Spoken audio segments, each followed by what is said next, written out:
The inaugural People's Book Prize Awards ceremony took place at the historic Stationers' and Newspaper Makers' Hall in the City of London on the 21st of July 2010. Shortlisted authors and their publishers gathered in the beautiful garden before entering the hall for the ceremony.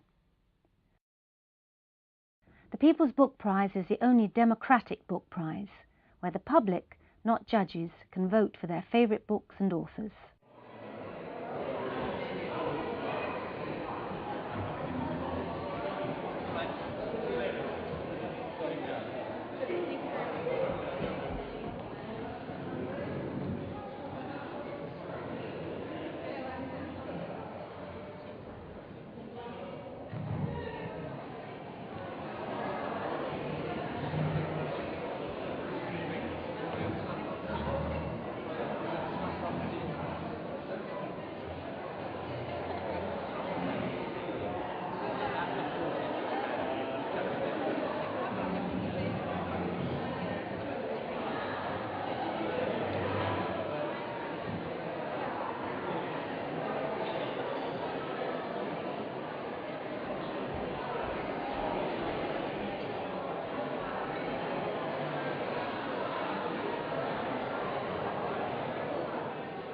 Thank you, ladies and gentlemen.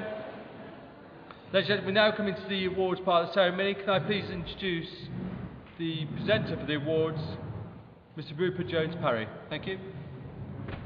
Good evening, ladies and gentlemen. Welcome to the inaugural awards ceremony of the People's Book Prize. The People's Book Prize is the only prize which gives the general public the chance to have a direct say in choosing the UK's next top authors. It is unique, as for the first time it gives a level playing field to authors and publishers, and there are no judges except the general public. Tatiana's vision was shared by Dame Beryl, the founding patron of the People's Book Prize, who sadly died about 3 weeks ago, and how warmly and lovingly Dame Beryl will always be remembered. As her editor at Little Brown, Richard Beswick, said, she was just a wonderful, lovely, kind, warm, funny person and a real joy to work with. So at this time,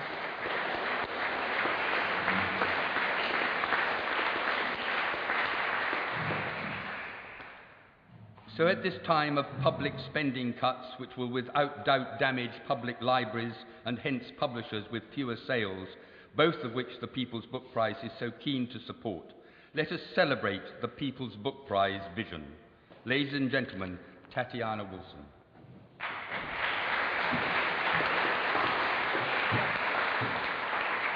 Thank you, Rupert.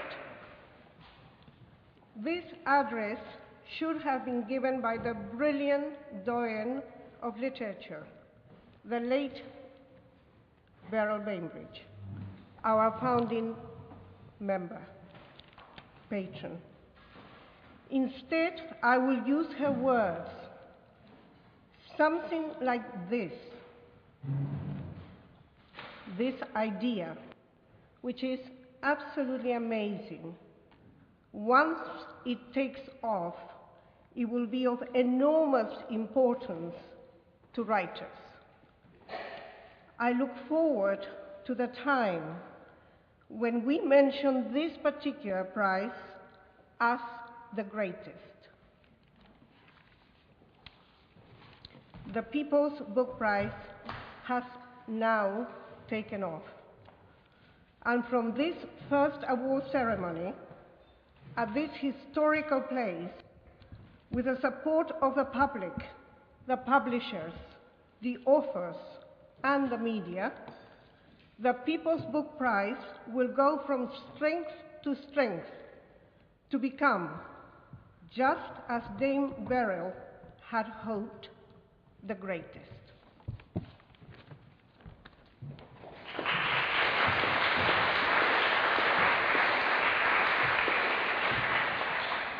Ladies and gentlemen, the order will be as follows. We'll start with non-fiction, followed by children's, and then fiction, and then the Dame Beryl Award will be the final award given. So the non-fiction shortlist is as follows. Brett Allegri Wood, the 3+1 plan,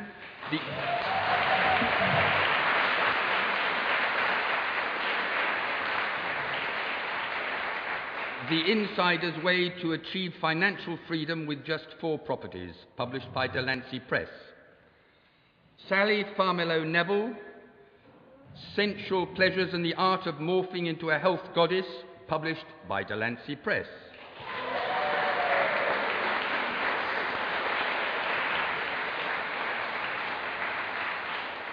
Brian Landers, Empires Apart, published by Picnic Publishing.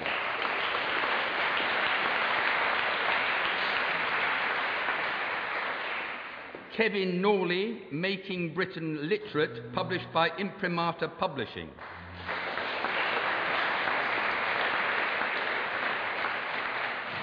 And finally, Jane Wenham Jones, Wanna Be a Writer, published by Accent Press Limited.